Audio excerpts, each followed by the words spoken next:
여러분 안녕하십니까? 9월 18일 수요일 뉴스투데이 강원입니다.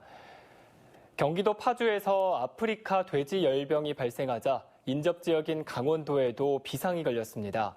특히 경기도 발생 농가와 가장 가까이에 있는 철원 지역의 돼지 사육 농가의 긴장감이 최고조에 달하고 있습니다. 이재규 기자가 취재했습니다. 강원도 철원의 돼지 농장 입구. 돼지 8,000마리를 키우는 곳인데 차단봉이 내려와 있습니다. 아프리카 돼지 열병이 발생한 경기도 파주와 60km 정도 떨어져 있는 인접 지역이라 긴장감이 더합니다. 정부는 오늘 오전 6시 30분부터 48시간 동안 전국 돼지 농가에 이동 중지 명령을 내렸습니다. 이에 따라 농장 안쪽과 바깥쪽은 완전히 차단됐습니다. 그 누구도 농장 안으로 들어가거나 바깥으로 나올 수가 없습니다. 농장 주인도 마찬가지입니다. 집에서 이제 출퇴근을 하는데 아침에 들어가려는데 이동 제한이 걸려서 못 들어가고 있습니다. 거점 소독 시설도 추가 설치됩니다. 철원구는 경기도와 통하는 국도 2곳에 통제 초소를 추가로 설치하고 있습니다. 경기도 인접 지역인 춘천과 홍천, 원주 등에도 소독 통제 시설이 추가됩니다. 이에 따라 기존 11곳이었던 거점 소독 시설은 이번 주 안에 18곳으로 6곳이었던 통제 초소는 13곳으로 늘려 차단 방역에 나섭니다. 통제 초소를 늘리고 방역을 강화한다고 하지만 농민들 불안은 가시지 않습니다. 농장 주변에 울타리 설치가 돼 있어도 작은 야생동물들 침입까지 완전히 막을 수는 없기 때문입니다. 밤에 야생 활동을 많이 하는 부분 짐승들이기 때문에 밤에 울타리 쪽으로 해서 불빛 가지고 아니면 소리 나는 거 가지고 순찰을 강화하는 수밖에 없어요. 야간조를 편성을 해서. 북한에 이어 경기도까지 아프리카 돼지 열병이 번지며 두 곳 발생지와 가장 가까이 위치한 강원도 내 돼지 사육 농가들이 차단 방역에 비상이 걸렸습니다. MBC 뉴스 이재규입니다. 양양 지역의 수건 사업이었던 오색 케이블카 사업이 무산되면서 지역사회의 반발이 거세지고 있습니다. 사회단체들은 집단 행동을 예고하고 나섰고 양양군은 법적 대응을 위한 준비에 돌입했습니다. 박은지 기자입니다. 양양군청 앞 사거리. 40년 가까이 기다린 수건 사업을 없던 일로 한다는 결정에 반발하는 현수막이 사방에 걸렸습니다. 수십 년간 이어진 찬반 논쟁을 매듭짓겠다는 환경부 입장과 달리 민심은 요동치기 시작했습니다. 기존 탐방로 폐쇄를 건의하고 친환경 케이블카 설치를 주장해온 케이블카 추진위원회는 오는 19일 대책회의를 열고 구체적인 행동에 나서기로 했습니다.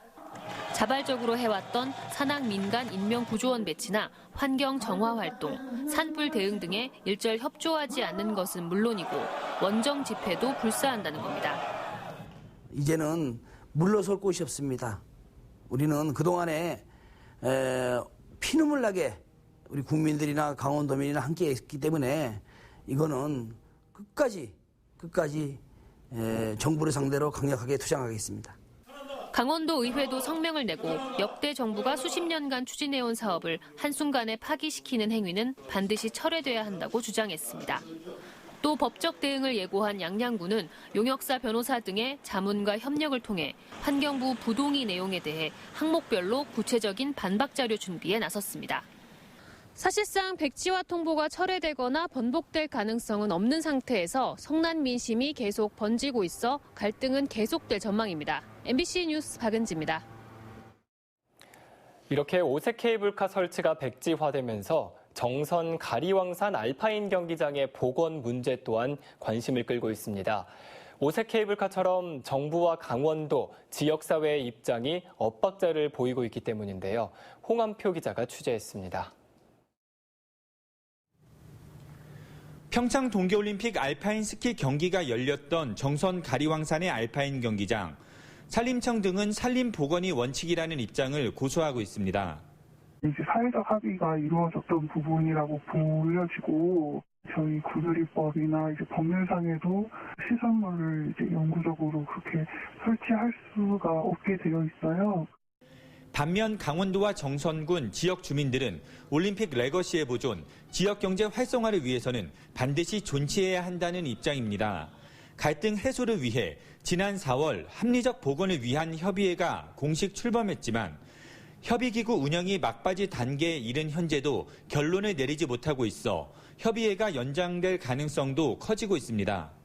완료 시한은 당초에는 한 10월 달 정도였는데요. 연장이 될 수밖에 없는. 연장이 될 수 있으면 될 것 같아요. 좀 더 있어봐야지 알 것 같아요. 설악산 오색 케이블카 설치 무산에 따른 영향은 어떨까? 정부가 강원도 민심을 아우르는 차원에서 알파인 경기장 시설 보존에 동의할 것이다. 혹은 환경에 무게추를 둔 정부가 원칙대로 밀어붙일 것이라는 전망이 엇갈리고 있습니다. 강원도는 설악산 케이블카와는 별개의 문제라며 선을 긋고 있습니다. 오색삭도는 오색삭도적인 부분인 거고 저희들은 가령산으로 따로 봐야지 그거 같이 붙여놓고 그것 때문에 우리 쪽이 안 된다 그런 거는 저는 아니라고 봅니다. 한편 협의회는 소위원회를 구성해 각 쟁점 현안을 세부적으로 점검하는 가운데 이르면 11월쯤에 알파인 경기장 시설의 향방이 가닥을 잡을 것으로 보입니다. MBC 뉴스 홍한표입니다. 강원도청 청사를 춘천에 신축한다는 강원도의 계획과 관련해 원주시 의회가 강하게 반발하고 나섰습니다. SNS 등에서도 도민들의 반대 의견이 확산되고 있어 이 도청 이전을 둘러싸고 논란이 커지고 있습니다. 보도에 조성식 기자입니다. 원주시의회가 임시의 첫날 도청 이전과 관련한 건의안을 채택했습니다. 시의회는 강원도가 도청 신축을 사실상 춘천으로 한정하고 도내 다른 지역에 대한 고려가 전혀 없다는 점을 지적했습니다.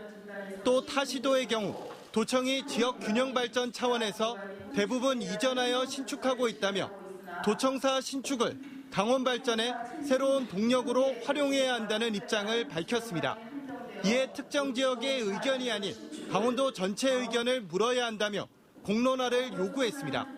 우리는 강원도민 모두가 공감할 수 있는 방식의 공정하고 투명한 도청 이전 행정 절차 진행을 요구한다.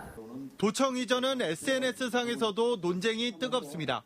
최근 열린 강원도청사 신축 심포지엄을 춘천시가 후원했다는 점과 춘천에 남는다는 계획이 밀실회의만으로 결정됐다는 점을 강하게 비판하고 있습니다.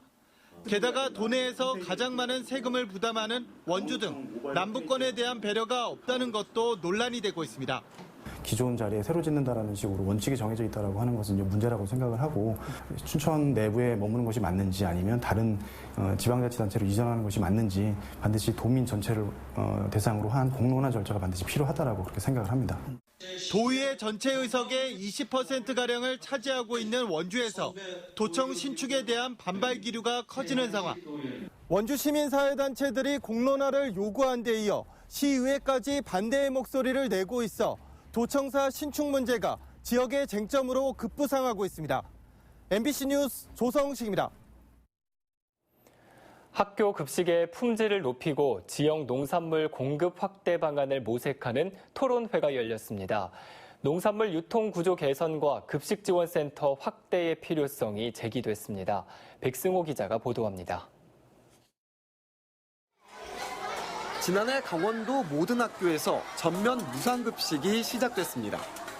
초등학교와 중학교는 물론 고등학교까지 무상급식이 이뤄진 건 강원도가 전국에서 처음입니다. 이제 관심은 학생들에게 얼마나 질 좋고 안전한 먹거리를 줄 수 있냐입니다. 춘천에서 강원도 학교급식 발전 대토론회가 열렸습니다. 참석자들은 강원도에서 키운 농산물을 강원도 학교 급식 재료로 써야 한다는데 모두 공감했습니다. 하지만 아직까지 체계적이지 못한 공급과 유통이 문제로 꼽힙니다. 도내 시군에서 급식 지원센터가 설치된 곳은 춘천과 원주, 홍천과 정선 등 5곳에 불과합니다. 첫 번째는 강원도 전역에 지역 학생 수를 고려한 권역단위 시군 학교 급식 지원센터를 설치해야 될 것이며 평균 급식 단가 3,000원으로는 지역에서 생산된 친환경 식재료를 사용하기 어렵다는 문제점도 나왔습니다. 공공급식에 로컬푸드 확대를 추진하는 강원도형 모델 구축이 필요해 보입니다. 지역 단위 푸드 플랜을 세운다는 것 자체가 지자체에서는 굉장히 부담일 수도 있는 부분이거든요.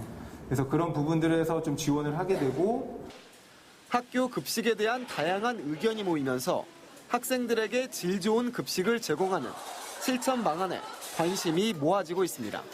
MBC 뉴스 백소입니다. 미세먼지에 노출되는 취약계층에 농어업인이 포함돼 지원을 받을 수 있게 됐습니다. 환경부는 미세먼지 취약계층의 범위를 임금 근로자에서 자영업자인 농어업인까지 확대하는 내용의 미세먼지 저감 관리에 관한 특별법을 개정해 오는 27일부터 시행한다고 밝혔습니다.